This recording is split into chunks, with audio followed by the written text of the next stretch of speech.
Ito mga pare, meron sila dito na Euro Motors na 125 na AC. Ito AC to. Ayan.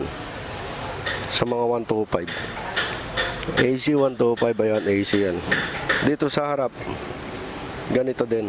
Meron sila dito black tsaka white. Ayan yung white. Ito yung black.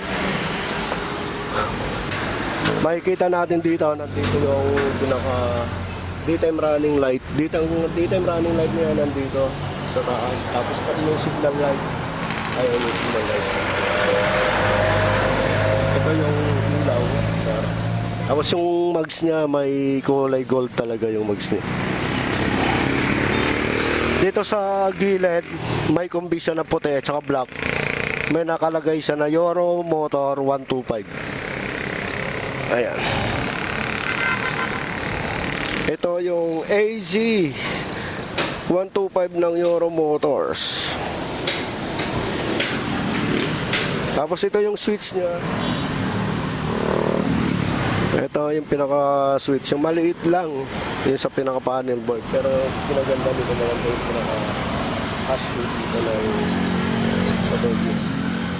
Kulay po lang yung busina at saka yung stop. Kasi naka-aircon. Ang kinaganda nito, mayroon na rin siyang charger. Charger na rin siya. May port board. Tapos yun, yung mags niya, naka-gold. Ayan, ang lupet niyan, boy. Pagdating natin dito sa likod, yan, ganyan siya. Ayan. Bali may tatlo silang stock dito ng AZ 125i. 125i, di ibig sabihin FI na rin siya. May stock sila dito black tsaka white. Ito yung white. Ito yung white nila ng AC ng Euro. Meron sila dito second hand. Ayan, second hand yan, dalawa. Tapos meron din sila ng Harry 186 yan. Ito yung stock nila dito mga pare guys. So ayan. Dito lang yun sa ito, may Chacosi sa may Plaridel branch. So yan, hanggang dito na lang. Maraming salamat mga pare.